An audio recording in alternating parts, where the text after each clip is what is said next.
Bismillahir Rahmanir Rahim. Alhamdulillahi Rabbil Alamin. Wassalatu wassalamu ala ashrafil mursalin sayyidil awwalin wal akhirin. Sayyidina wa habibina wa shafi'ina wa nabiyyina wa mawlana Muhammadin wa ala alihi wa sahbihi ajma'in. Wa radiyallahu tabaraka wa ta'ala an qutbil arifin wa imam as-siddiqin. Mawlana Abil Abbas Ahmad ibn Muhammad at-Tijani wa khulafa'ihi al-muhtadin wa ahli tariqatihi al-faizin ar-rabihin wa jami'il muslimin. Amin ya rabbal alamin. Amma ba'du. Après avoir formulé les louanges à Allah subhanahu wa ta'ala et adressé les prières et salutations sur le noble prophète Sayyidina Muhammad sallallahu alayhi wa alihi wa sallam, Inch'Allah ta'ala, on va entamer donc notre 18e séance concernant le fiqh allégé. Et aujourd'hui, ce sera, Inch'Allah, notre 9e séance concernant les souillures et les impuretés, donc le chapitre des souillures et des impuretés qui se trouve dans le livre de la purification. Aujourd'hui, Inch'Allah ta'ala, donc lors des séances précédentes, on avait vu les différents types d'impuretés. C'est en précisant, dans certains cas, qu'est-ce qui est toujours pur et qu'on pourrait penser que cela pourrait constituer une forme de souillure. On a parlé également, donc, lors de la séance précédente, de comment enlever une impureté. Et comment l'enlever de manière, ou plutôt le statut du fait de d'enlever une impureté. Comment enlever une impureté, on ne l'a pas encore vu, mais on a juste vu quel est le statut du fait d'enlever une impureté qui se trouve dans le corps, dans les vêtements, donc dans les habits, ou bien dans le lieu de prière. Mais avant de parler donc du fait de comment l'enlever, on va parler de néanmoins des choses qu'on pourrait appeler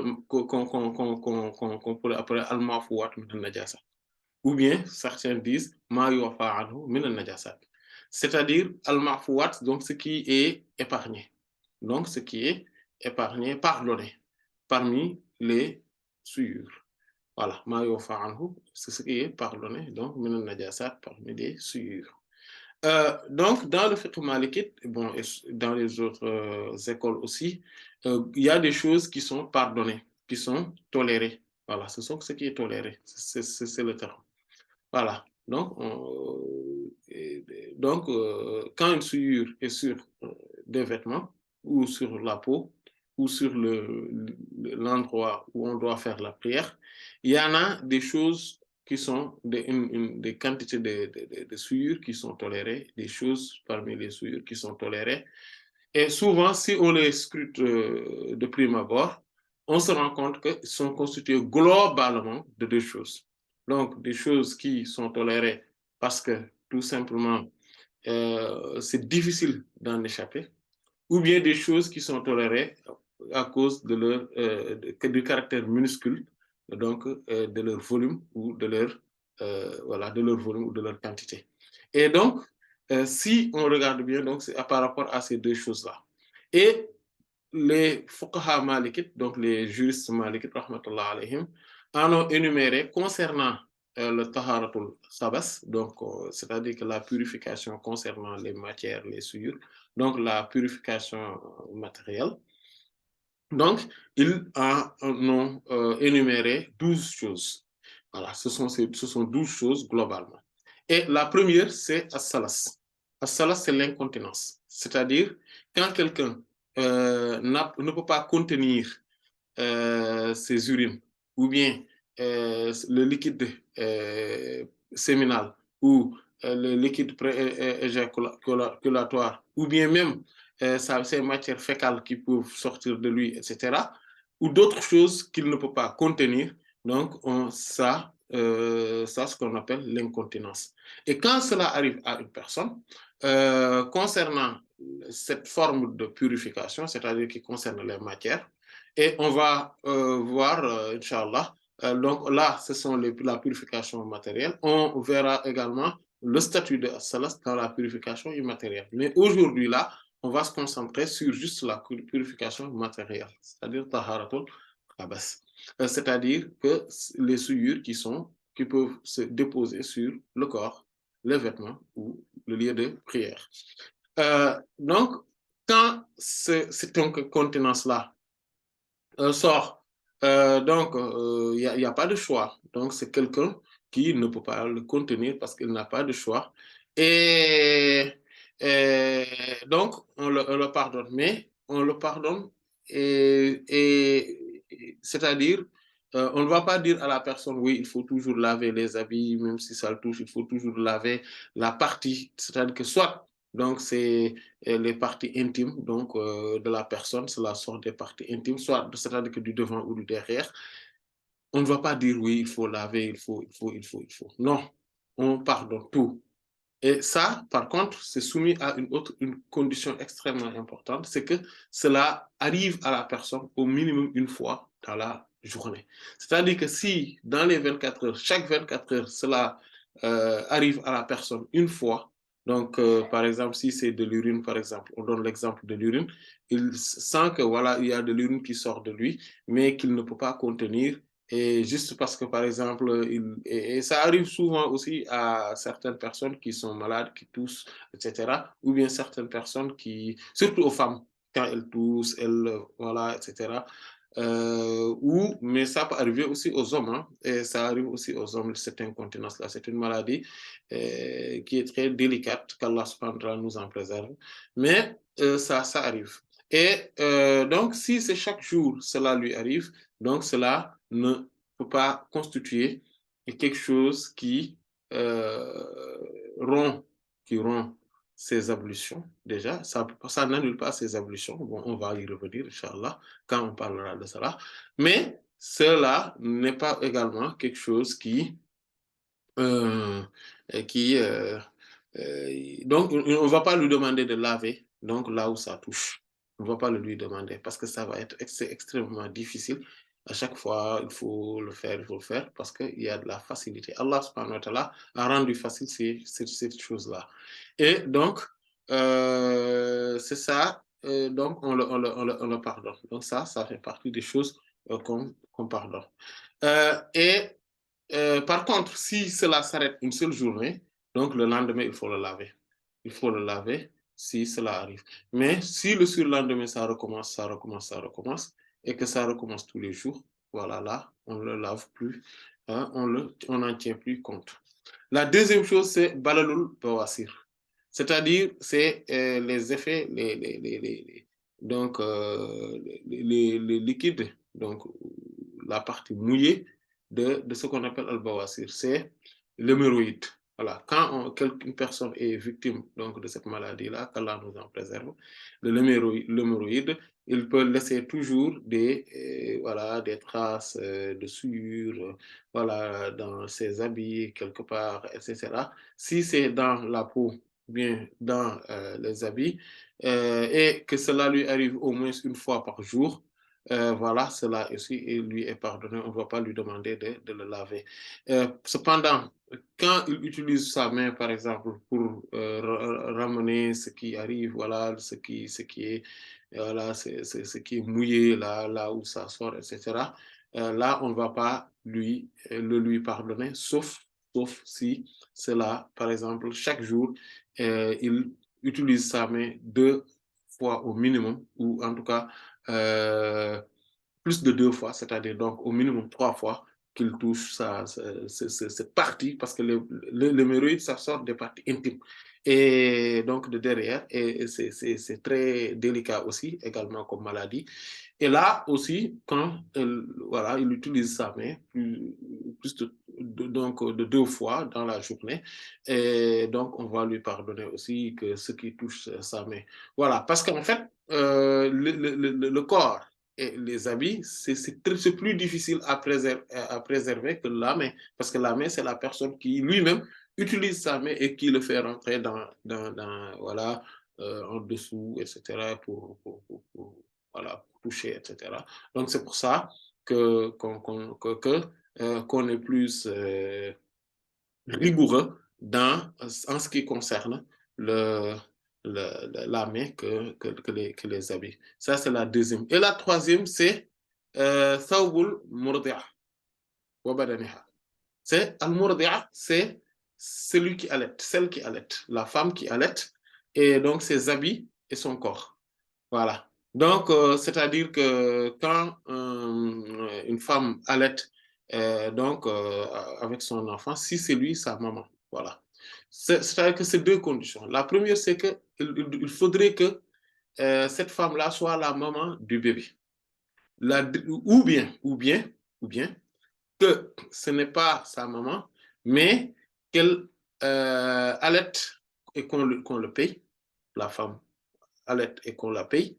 Pourquoi? Parce qu'elle en a besoin, elle en a besoin juste à cause d'une forme de pauvreté qui l'a poussée à faire de ça un travail.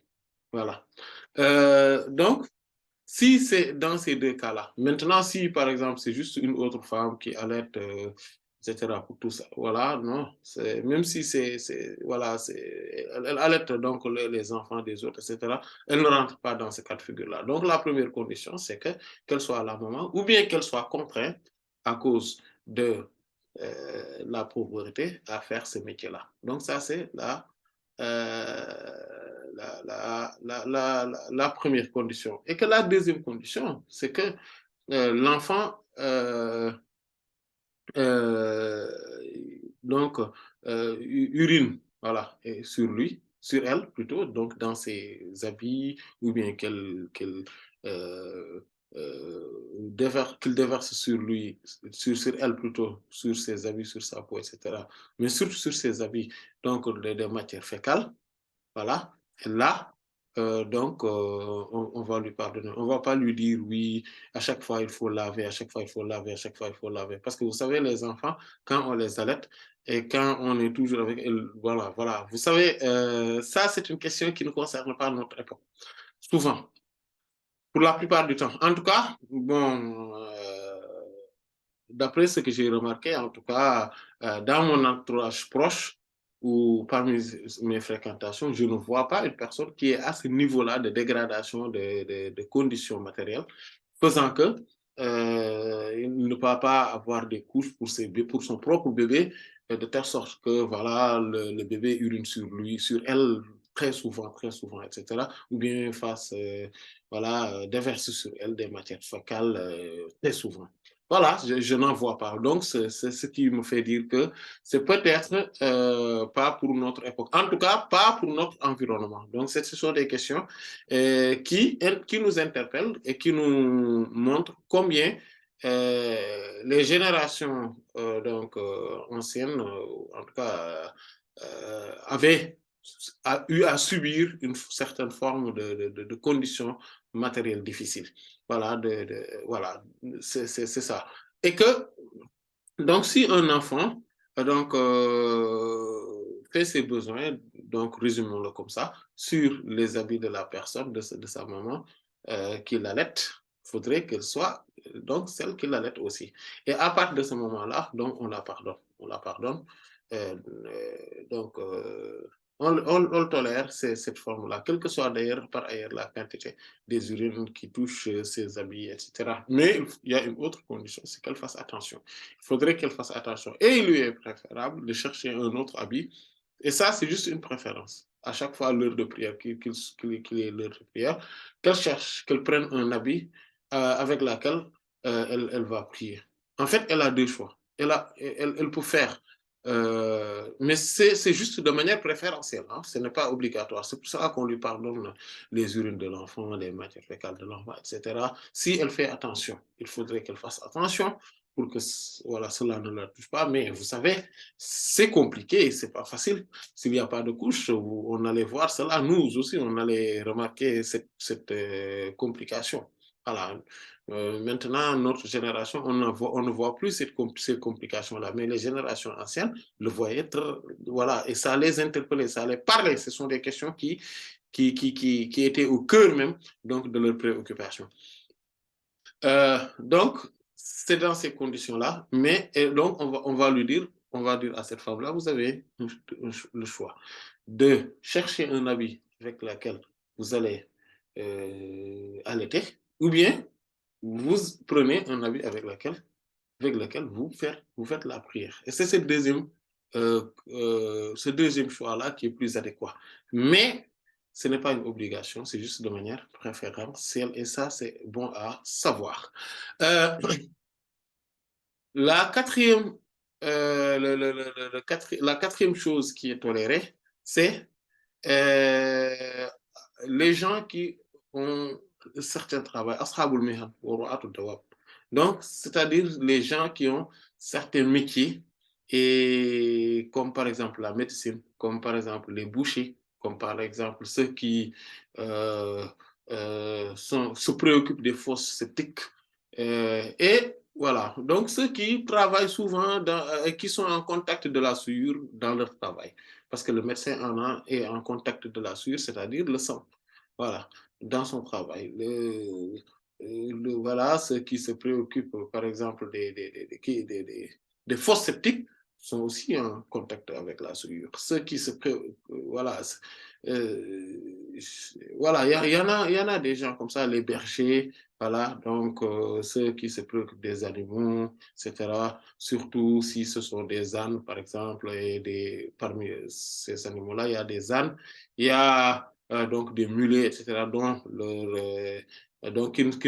leur viande n'est pas licite à la consommation, donc leurs urines, leurs excréments, etc., constituent une souillure. Donc, eux aussi, on les pardonne cela. Donc, mais on les met sous les mêmes conditions que la femme qui allait, c'est-à-dire il faudrait qu'ils fassent attention, voilà, de ne pas toucher voilà, qu'ils fassent attention par rapport aux souillures et d'être en contact le maximum possible, voilà, le minimum possible plutôt avec la souillure. Et à partir de ce moment-là, ils peuvent prier avec leurs habits, comme ça, parce qu'ils travaillent sur ça. Voilà, le menuisier, le mécanicien, etc. Tout ça, s'il est obligé de se mettre, voilà, d'être en contact avec des produits qui sont souillés, etc. Voilà. Donc, on lui pardonne cela. Mais cependant, il lui est toujours préférable de trouver un habit spécifique qui lui est spécifique pour faire la prière. Voilà, quand il s'apprête à faire la prière, qu'il change d'habit, etc. Mais ce n'est pas obligatoire. On lui tolère, cela c'est toléré. La cinquième chose qui est tolérée, c'est qadr dirham ou bien al-yasir min ad-dam wal-qayh was-sadid. C'est-à-dire ce qui peu, donc une petite quantité, c'est-à-dire ce qui pourrait être assimilé à dirham. Quand on dit à dirham, c'est à dirhamul baghli, c'est-à-dire ce n'était pas une pièce de monnaie, hein, le dirham ici, mais vous voyez le pied donc, du mulet, de l'âne et du cheval, donc mais plus celui du mulet. Donc derrière, il y a un petit espace donc, qui est à peu près donc, un peu plus grande que l'ongle donc, de la pouce. Voilà. Et donc qui à peu près est équivalent à 2,5 mètres, 2,5 cm plutôt, 2,5 cm de rayon, plutôt de longueur. Donc à peu près c'est un cercle de 2,5 cm donc de longueur. Et parfois on peut dire que c'est à peu près, donc quand on met quand on met côte à côte deux doigts. Voilà. Donc, c'est à peu près ça. Donc, en fait, cette quantité-là est tolérée. Cette quantité est tolérée, qu'est-ce que cela veut dire? Cela voudrait dire, donc, en ce qui concerne le sang ou les pus, ou le mélange entre le pus et les sangs. C'est ça. Et donc, qu'est-ce que c'est? C'est que quand on a du sang qui est taché sur un habit, par exemple, mon corps ou le lieu de prière, on va regarder est-ce que c'est une seule tâche ou bien c'est plusieurs tâches. Si c'est une seule tâche, donc on va regarder est-ce que ça pourrait être un cercle dont le diamètre va faire 2 cm, 2,5 cm, 2,5 cm à peu près. Si c'est ça, on dit que ça n'a pas atteint ce niveau-là, on va dire que c'est toléré, on n'a même pas besoin de le laver, etc. Et ceci, quel que soit ce sang, quel que soit le sang. Voilà. Parce que le sang en soi est toléré. Et maintenant, même les sangs des animaux est toléré à partir de ce moment-là. Ou bien, qu'est-ce qu'on va regarder? On va se dire, est-ce qu'il y a, par exemple, c'est plusieurs tâches. Si c'est plusieurs tâches, on va regarder, est-ce que la totalité va atteindre ce niveau-là? Si la totalité l'atteint, donc ce n'est pas toléré. Si ça ne l'atteint pas, donc c'est toléré. Voilà, c'est ça. Et donc, ici, on parle donc du sang, du pu et de la mélange, du mélange plutôt, donc du sang et du pu. Voilà, c'est ce qui est toléré. Mais, par exemple, les autres formes de souillure ne sont pas tolérées à ce niveau-là. Ça, c'est très important de le savoir, que c'est les autres formes de souillure, comme par exemple les urines, etc., les matières fécales, etc., ne sont pas tolérées à ce niveau-là. La sixième chose, c'est une dessouillure, mais qui ont été emportés par certains animaux volants. Par exemple, comme الذباب والبعوض أثر الذباب أو البعوضة من النجاسات. Donc, c'est les effets, les traces donc des ذباب. Donc, eux, souvent, les malikites, dans leurs livres, ils disent tout simplement أثر الذباب من النجاسات. Mais ils précisent que al-ba'oud, c'est comme, c'est-à-dire que tout ce qui est volant, al-zubab, c'est les mouches, vous voyez, les traces des mouches qui ont touché donc des najasat, donc des impuretés, des souillures. Qu'est-ce que c'est? En fait, vous savez, les mouches, souvent, ce sont des petits animaux, voilà, volants, qui, bon, peuvent se poser parfois sur des matières fécales, sur de l'urine, sur quelque chose qui est souillé, etc. Et qui peuvent se poser sur la personne. Voilà, sur la peau, sur l'endroit où il faut faire la prière, ou bien sur ses habits, etc. Donc, quand ce sont ces animaux-là qui sont, voilà, qui ont transporté cela sur nous, etc. Aussi, nous, voilà, ça, c'est toléré, voilà, comme la mouche, comme le moustique, comme, voilà, tous ces animaux-là qui sont de petite taille et qui sont volants. Donc, on se ce même statut-là. Et c'est très important de savoir cela. Pourquoi? Parce que parfois, voilà, tout ce qui tourne autour de ça, et cela nous rejoint également, donc, ce que les Hanbalites disent, rahmatullah alayhim, que quelqu'un, par exemple, qui urine et que il a fait attention, mais c'est que les urines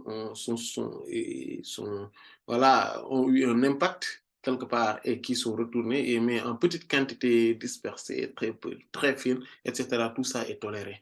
Et même si les malikites ne le disent pas, vous voyez, on voit que c'est à peu près le même niveau. Voilà. Il y a des choses que les malikites n'ont pas citées, mais c'est en guise d'exemple. Vous voyez, ils citent 12 choses concernant cela. Par exemple, l'imam Khalil ibn Ishaq, rahimahullah, dans son Mukhtasar, donc, a cité à peu près 20 choses. Mais ces 20 choses-là, il y en a qui concernent le taharatul hadas. Donc, c'est la pureté et la purification immatérielle. Mais ce qui concerne la purification matérielle, ce sont ces 12 choses-là qu'on est en train d'énumérer et qu'on en est encore à la sixième chose, au sixième point. Mais si on regarde bien ce qu'ils disent, ce n'est pas loin de ce que les autres mazhab disent, de ce qui est toléré. Mais c'est qu'eux, ils donnent des exemples sur ces choses-là. C'est pour ça que quand ils parlent de la mouche, ils disent que c'est pareil également pour tous ceux qui sont des animaux volants, mais qui sont des petits animaux, etc. Tout ça, parce qu'ils se posent souvent, ils font la même chose. Mais le simple fait de poser ces questions-là nous informe aussi, nous renseigne, comme on l'a dit tout à l'heure, nous renseigne des conditions difficiles dans lesquelles vivaient donc les premières générations. Voilà. Et parce que, voilà, ou dans certains lieux, hein, comme, voilà, où il y a de l'insalubrité, il fait chaud, etc. Vous voyez, il y a toujours ces petits animaux-là qui vont, voilà, se poser dans des souillures, etc., qui vont envahir la personne, etc., surtout quand ils mangent, par exemple, certains fruits, ou, etc., s'approchent de certaines nourritures, etc. Vous voyez, Et ça, tous ceux qui ont vécu dans des conditions difficiles savent cela. Mais c'est plus... Nous, par exemple, en Europe, on n'a pas ça. En fait, on ne vit pas ça. On est très loin de ces réalités-là. Voilà. Bon, on dit Alhamdulillah. Mais en fait, cela renseigne quand même de certaines conditions voilà, que certaines voilà, que certaines ont vécu donc dans le passé et que même dans certains lieux, il y en a certains qui continuent à le vivre dans le tiers-monde, donc pour certains, je veux dire. Et donc le septième point, c'est des points d'eau. C'est-à-dire pas des points d'eau, mais de l'eau. Donc, al-miyah allati tajtami'u fi turuqat wa tin al-matar. Donc, c'est de l'eau. Donc, il y a de l'eau stagnante, voilà, en petite quantité, ou stagnante quelque part, dans les voies, dans les voiries, dans les chemins des gens, etc.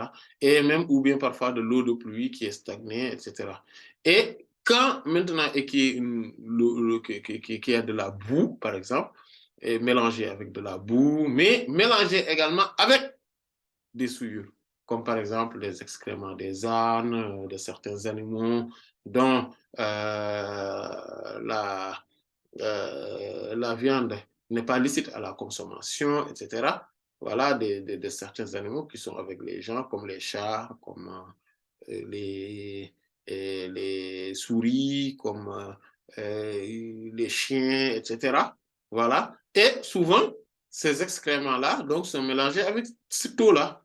Voilà. Et c'est dans les rues. Voilà. Et ça, on la pardonne. On les pardonne également. Cela est pardonné. Voilà.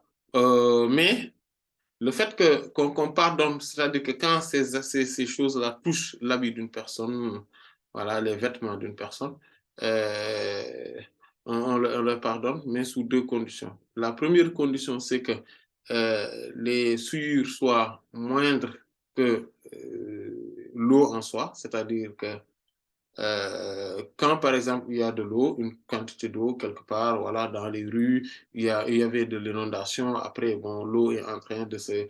La terre est en train d'absorber l'eau petit à petit, mais il y a toujours des choses stagnantes en haut, donc de l'eau stagnante. Voilà, en surface, on voit toujours cela. Donc, et on va considérer que, mais on se rend compte qu'il y a de la souillure avec de l'eau, etc. Mais que la souillure est minime, vraiment très minime par rapport à l'eau. Si la souillure est dominante, là, on ne le pardonne plus. Mais la souillure, voilà, c'est une petite partie dans laquelle il y a de la souillure, etc. Donc, cette eau-là, c'est vrai qu'elle est souillée, mais bon, on pardonne. D'accord? On tolère, on tolère. Voilà. Ça, c'est la première condition. La deuxième condition, c'est que ce qui a touché l'être humain, que ce soit dans sa peau ou dans ses habits, etc., il faudrait que cela ne soit pas la matière en soi, la matière même de la souillure en soi. Si, par exemple, il y a des crottes d'animaux, ou même d'êtres humains, parce qu'il y a dans certaines localités, il y a certains êtres humains qui parfois voilà, font leurs besoins dans les rues, surtout s'il fait la nuit, etc. Voilà, etc. Donc, ou bien, en tout cas, dans certains chemins, etc., il faut faire très attention. Voilà, et que si l'eau, cette eau-là, voilà, donc quand on traverse cette voie, et donc on voit que cette eau a touché cette partie-là, c'est souillure, donc des matières fécales donc d'êtres humains ou de certains animaux, ou même toute autre forme de souillure, mais que quand, par exemple, une voiture passe, vous voyez, parfois dans certains pays, ça fait ça. Même en Europe, hein, ça arrive, hein, après, juste au moment de la pluie ou après la pluie, et que donc l'eau n'est pas encore rentrée dans les canaux, tout ça, on voit les gens passent, les voitures, et ça peut toucher, l'eau peut toucher les habits, les vêtements des personnes. Maintenant, il faudrait que cette eau-là, si cette eau-là était mélangée par hasard, bon, voilà, était mélangée donc de souillure, donc on va tolérer cela, mais sous deux conditions. Il faudrait que la souillure soit moindre, une moindre quantité, c'est-à-dire que plus petite que l'eau, en moindre quantité. La deuxième chose, c'est qu'il faudrait que la souillure soit c'est-à-dire que ce n'est pas la matière même de la souillure qui nous a touché, qui a touché la personne. Donc ça, à partir de ce moment-là, c'est toléré. La huitième chose, c'est Zaylu Sawbul Mar'ati. C'est, vous voyez la femme musulmane, quand elle porte des habits, ses habits descendent. Et elles descendent jusqu'aux pieds, jusqu'à couvrir les pieds. Voilà.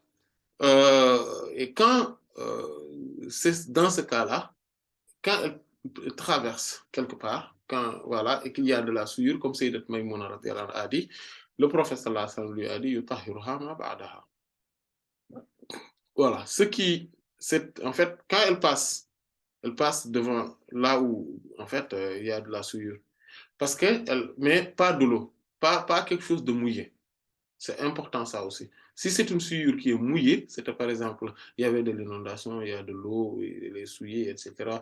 La matière fécale, ou bien que ça passe sur de l'urine, etc. Et voilà, là, il faudrait la laver. Mais si ça passe sur des souillures qui ne sont pas, qui ne sont pas très mouillées, donc c'est ce que cela veut dire, hein, ce n'est pas liquide, voilà, en quelque sorte. Si ce n'est pas liquide, donc le prophète dit, sallallahu alayhi wa sallam, ce n'est pas grave, parce que quand la femme passe, elle va passer dessus, mais c'est la terre, après, qu'elle va frotter, qui va enlever, tout simplement, qui va purifier cet habit-là. Donc ça, elle est pardonnée.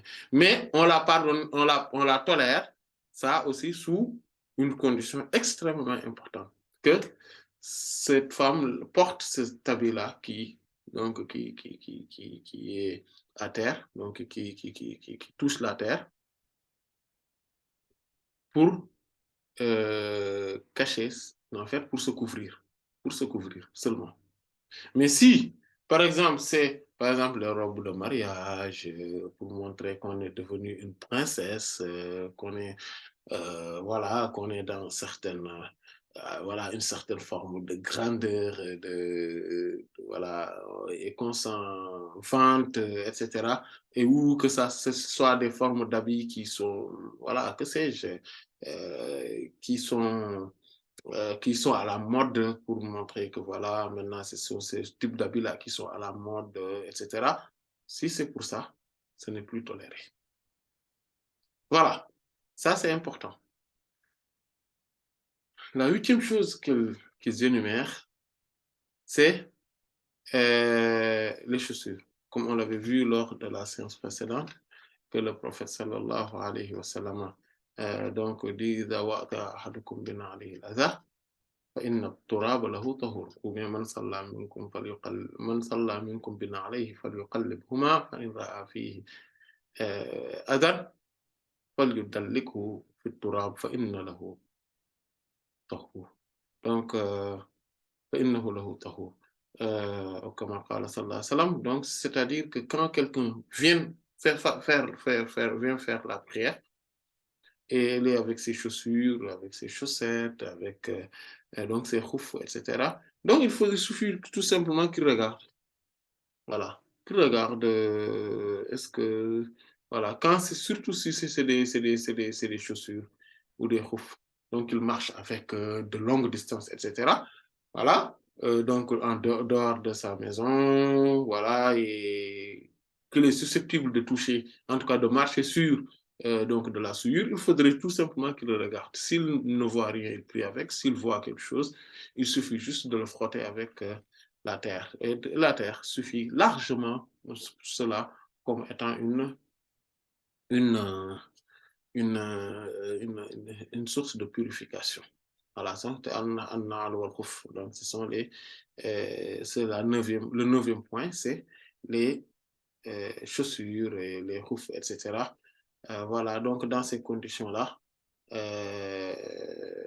voilà. Il suffit juste de le frotter avec la terre ou bien avec un chiffon ou avec quelque chose comme ça. Et puis jusqu'à ce que la matière même de la souillure. Par exemple, imaginons quelqu'un qui marche, qui veut faire la prière. Il regarde ses chaussures et il se rend compte qu'il y a des matières fécales. Comment il fait? Il le frotte sur terre, tout simplement. Il le frotte. Si la matière en soi est enlevée, c'est bon. Mais il y aura des traces. Ces traces-là sont tolérées. Voilà, c'est ce que cela veut dire. Et donc, le 10e point, c'est c'est ce qui coule, d'accord, euh, des blessures et des abcès. Voilà. Tout ce qui coule, des blessures et des abcès comme sang, comme, comme pu, etc. Donc, et qu'est-ce que cela veut dire? C'est que ici, c'est quand ça coule. Quelle que soit la quantité, c'est toléré. C'est qu'au moment où ça coule. Donc, ce qui différencie ce point-là au 5e point, c'est que le 5e point, c'est euh, quand ça nous touche, quand le sang nous touche, quelle que soit l'origine du sang. Alors que ici, c'est qu'on a par exemple une blessure, ou on a un abcès, etc. Et que on ne l'a pas forcé. Si c'est nous qui l'avons pincé pour que ça la sorte, là par contre, on ne tolère que la quantité de dirham, c'est-à-dire donc avec à peu près 2,5 cm de rayon, voilà, un cercle de 2,5 cm de rayon. C'est ce qui sera toléré. Voyez. Mais si ça coule voilà, sans qu'on la perce, si c'est un abcès, sans qu'on si c'est une blessure, sans qu'on la touche, sans qu'on la pince, etc., tout ça. Donc, quelle que soit la quantité, tout est toléré. Voilà, tout est toléré. Le 11e point, donc le 11e type, voilà, c'est c'est les traces des souillures dans l'endroit de leur sortie. Qu'est-ce que ça veut dire? Vous savez, euh, quand les gens, on le verra, Inch'Allah, quand on va aux toilettes et que donc la personne fait des urines, donc sort urine, par exemple, donc, là, ou bien fait ses besoins. Il peut utiliser des cailloux ou bien des papiers toilettes, etc. Et ça suffit largement. Les cailloux et les papiers toilettes suffisent largement pour se purifier. On n'a pas besoin d'utiliser de l'eau forcément, non. L'usage de l'eau, on le verra, chez les Malikites est préférable que l'usage des cailloux ou des papiers toilettes, etc. Mais, en tout cas de les regrouper. Mais on n'a pas, on peut utiliser tous les deux. Voilà. Et on a la préférence. Et d'ailleurs, le prophète sallallahu alayhi wa sallam, pour la majeure partie de son temps, utilisait les cailloux.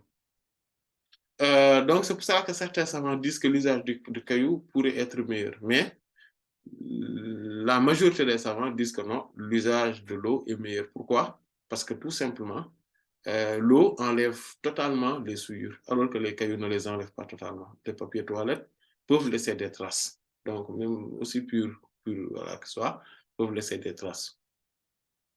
Et ça, c'est important. Bon, et il est important aussi, comme on a parlé de ça, il est important de souligner que quand il s'agit d'une femme, euh, si c'est des urines, il faudrait qu'elle utilise de l'eau.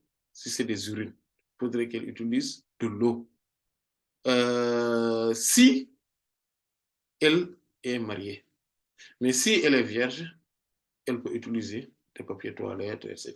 Si c'est des urines. Et elle peut l'utiliser seulement. Après, pourquoi tout ça, rentrer dans les détails, on le verra, Inch'Allah, le moment venu. Mais en tout cas, il faudrait qu'on précise ça. Donc, si c'est des cailloux, des papiers toilettes, etc., donc, tout n'est pas enlevé. C'est comme si quelque chose qu'on a frotté tout simplement. Mais le restant là est toléré. Le restant est toléré. Voilà. Les traces, etc. Tout ça, c'est toléré. Donc, quand on utilise les papiers toilettes, par exemple. Et le dernier point, c'est-à-dire le 12e, c'est ce qui descend, ce qui tombe sur la personne. Voilà. Par exemple, quelqu'un qui traverse quelque part, donc c'est ma yasqutu ala al-mari min manazil al-muslimin. Donc ce qui peut tomber sur donc celui qui traverse. Voilà. Mais si toutefois, ce lieu-là est donc le lieu donc c'est les habitations des musulmans. C'est-à-dire que quand on traverse quelque part, chez les Malikites, quand on traverse quelque part, par exemple, des immeubles, des habitations, etc., et qu'on déverse quelque chose, et que ce qu'on déverse, on ne sait pas qu'est-ce que c'est. Si on sait que ça, c'est de la souillure, on connaît comment il faut faire. Si ce n'est pas de la souillure et qu'on sait que ce n'est pas de la souillure, on sait ce qu'on doit faire, que rien ne nous incombe. Mais si on est dans le doute, qu'est-ce que c'est que la souillure, ce n'est pas de la souillure, etc., on n'a pas besoin de questionner aux habitants de cette maison-là pour dire que ce qui m'est tombé dessus, est-ce que c'est de la souillure ou pas? Non. Parce que ça, c'est pardonné. Voilà. Donc, on considère que ce n'est pas de la souillure et puis c'est fini. Cependant, chez les Malikites, si on est dans le doute, et c'est important, c'est une question annexe, si on est dans le doute, on se dit que, bon, comme cela provient des gens, des maisons des musulmans, c'est pas grave. Mais si cela provient des maisons des, des mécréants, et qu'on est dans le doute, là, on considère que c'est de la souillure. Voilà. Et il y a beaucoup de choses comme ça, et qui sont importantes à savoir par rapport à cela. Mais de manière générale, si on est dans le doute, on est dans le doute sur quelque chose, est-ce que c'est de la souillure ou pas, on considère que ce n'est pas de la souillure. On considère que ce n'est pas de la souillure. Voilà. Mais ces 12 choses-là, ce sont ces 12 qui sont tolérées dans le fiqh malikite. Maintenant, par exemple, on voit par exemple des questions qui sont traitées plutôt par les Shafi'ites, comme par exemple, si on prépare, par exemple, du pain, on les met dans les fours. Ouais. Et à l'époque, les boulangeries, voilà, dans les boulangeries, etc. Là, par exemple, si c'était mélangé, la poussière était mélangée donc de souillure. Pour eux, c'est pardonné. Pourquoi? Parce que c'est difficile d'échapper de ces genres de choses-là. Et tout ce qui... Et on voit ça dans toutes les mazhab. Dans tous les mazhab, on voit que ce qui est pris en compte, c'est deux choses, comme on avait dit tantôt, donc au départ. C'est quoi? Le caractère difficile d'échapper de cette souillure-là. Et la deuxième chose, c'est le fait que le caractère infime ou minime de la quantité donc, de ces souillures-là. Donc, on va s'en tenir là jusqu'à la prochaine fois. Et bon, bien sûr, s'il n'y a pas de questions, mais s'il y a des questions, on va les répondre. Allah a cet avantage. Wallahu ta'ala alam wa sallallahu ala sayyidina Muhammadin wa ala alihi wa sahbihi ajma'in. سبحان ربك رب العزة عما يصفون وسلام على المرسلين والحمد لله رب العالمين. بسم الله. Assalamu alaikum wa rahmatullah. عليكم السلام ورحمة الله. Du coup, on a une question. La personne, elle demande, est-ce qu'il est possible de purifier nos chaussures ou khouf avec de l'herbe si on ne trouve pas de parcelles de terre? Oui, c'est ce qu'on venait de dire, c'est qu'on va soit on utilise donc la terre, même le goudron, hein, tout pour purifier après. Ou on prend un morceau, on frotte avec de l'herbe, etc. Donc tout ça, cela sert de purification. Parce que c'est ce qui est plus important, c'est que, la matière en soi soit enlevée.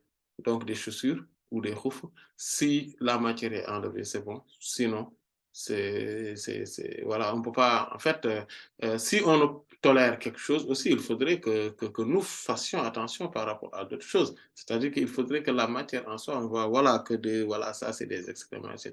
On va pas prier avec comme ça. Il faudrait qu'on les enlève, mais en frottant. Voilà, quelque part. Le prophète sallallahu alayhi wa sallam, il dit fallu dalliku fi turab, ou bien fa inna turaba lahu tahur, qu'il le frotte avec la terre, ou bien que la terre est donc une matière de purification pour lui. Cela ne veut pas dire qu'il n'y a que de la terre, mais c'est que c'est la chose la plus simple à trouver, surtout à leur époque.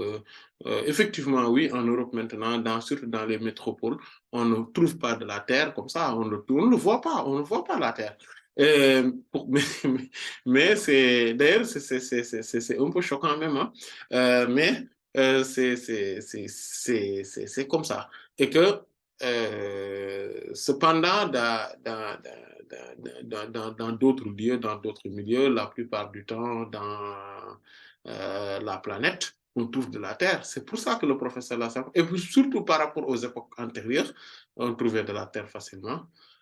Donc, c'est à cause de ça que le professeur Sallam a parlé de la terre en guise d'exemple et en guise de facilité, mais pas en guise de spécificité, en disant que c'est pour spécifier qu'il faudrait de la terre. Non, c'était juste en guise de facilité. C'est pour cela que les fuqaha Malik rahmatullah alayhim disent que même si c'est avec un chiffon, il faudrait le faire. Donc, ce qui veut dire qu'ils comprennent cette parole du prophète sallallahu alayhi wa sallam, donc comme étant que c'était juste que ce qu'on appelle mafhumul ghalib, c'est-à-dire que c'est la parole implicite mais de la majorité. C'est-à-dire que la plupart du temps, on trouve ça, le professeur ça demande de le faire avec ça. Mais cela ne veut pas dire qu'il n'y a que ça qui peut le faire. Allah en sait davantage. Wallah ta'ala a'lam. Donc, wallahu ala sayyidina Muhammadin wa ala alihi wa sahbihi ajma'in. Subhana rabbika rabbil izzati amma yasifun. Wa salamun ala al-mursalin walhamdulillahi rabbil alamin.